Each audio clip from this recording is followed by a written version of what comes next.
Hey gang, Jason here for the Love of Tractors, and I got a great question the other day on one of my videos, and that was, could you make a video showing how to put duals on a tractor?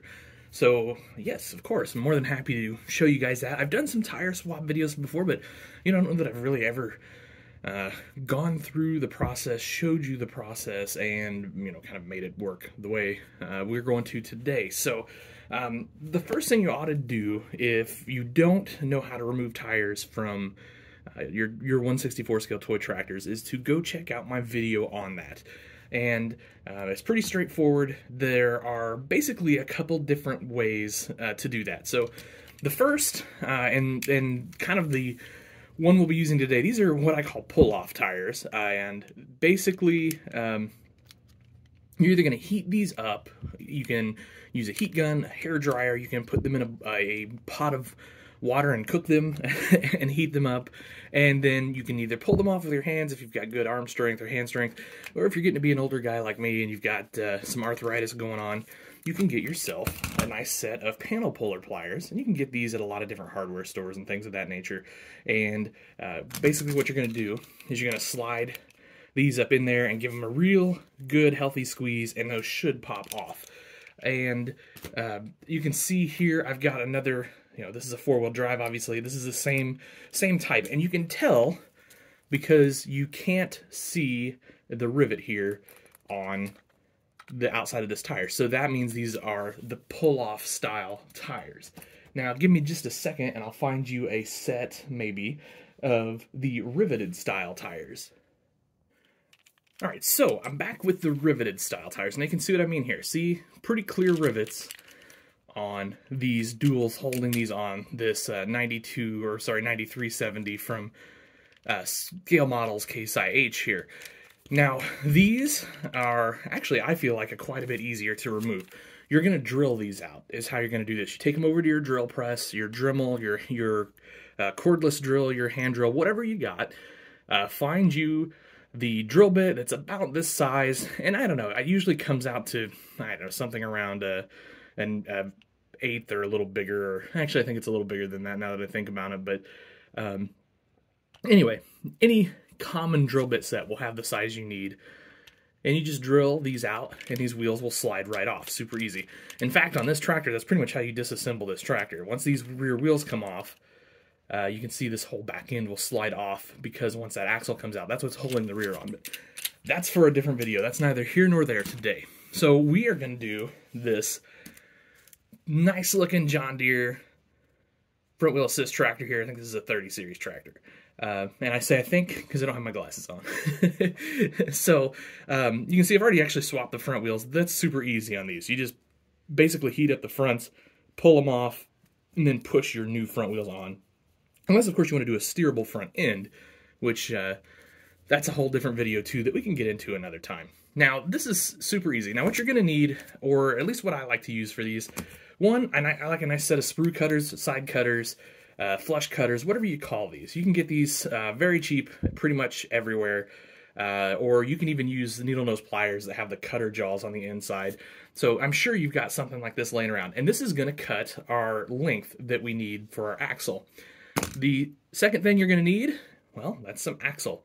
So that's this guy right here. Now, axle size is going to vary depending on whose tires you are using. So that's kind of the key here. And plus, a lot of guys I know like to drill out tires to run a bigger size axle. I use a lot of, I believe it's 3/32 rod for my axles.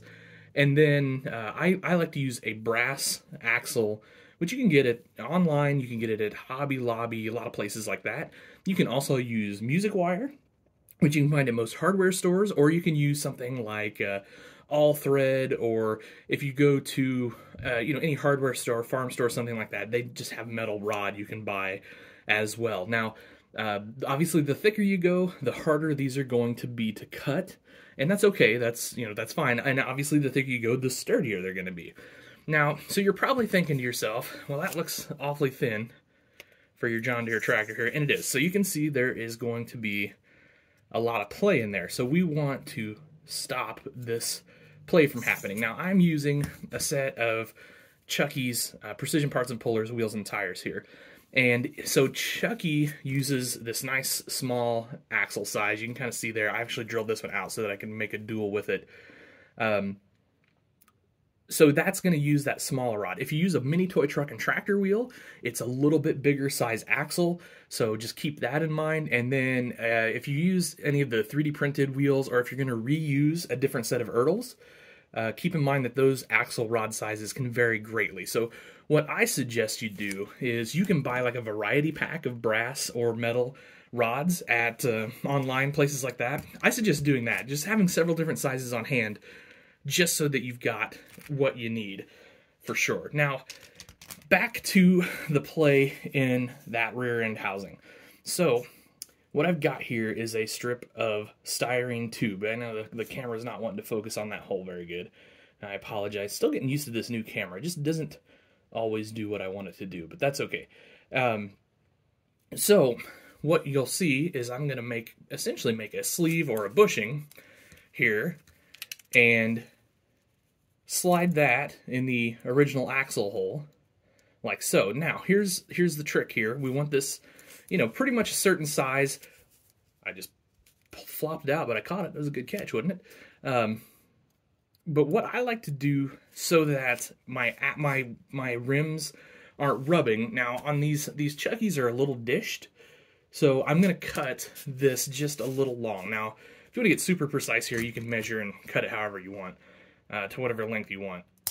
I'm just going to do a quick and dirty here because I'll pull this off and repaint it John Deere green so that it matches once I get done with this video for you guys. So there's my bushing. Now you can see here, and it may end up needing trimmed some. I don't know. That looks like that's going to be pretty good. So you can see I've got it just sticking out a little bit to hold those wheels in place. Now, I'm going to just slide my bushing over my axle rod like so. And then we're going to slide the whole thing into the tractor here. And that is what we end up with. That's good. I like that stance, or that spacing. Now, you can adjust your outer wheel spacing however you want just by pushing your axle just a little bit. I don't know if that's showing you much, but you can just play around with that. And now these are not attached yet. Now, probably once I get all the axle repainted and the paint's dry, I'm going to put just a tiny drop of glue on this outer dual, so that it just stays there. And I should have probably cut the brass before I showed you that part, just so it was a little easier to handle and the brass wasn't flopping around, but that's okay, because that brass likes to wiggle a lot. All right, let's get that threaded back through there.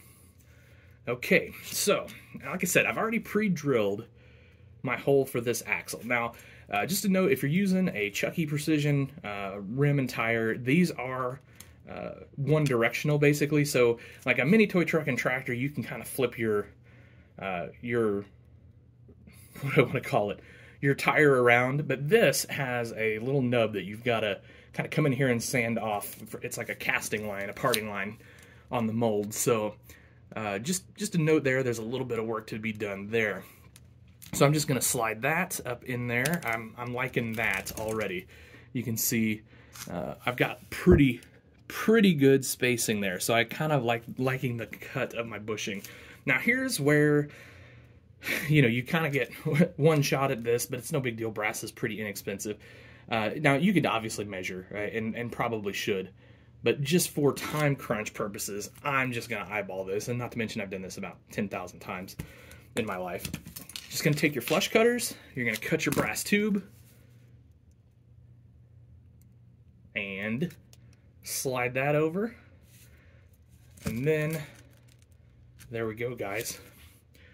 So there are, I got a little bit of play, so I am going to have to adjust that bushing, but that's no big deal. That's just doing some trimming of the axle. Actually, it's just trimming this brass rod, so that'll be fine. Anyway, there you go, guys. There is a custom tractor with duals.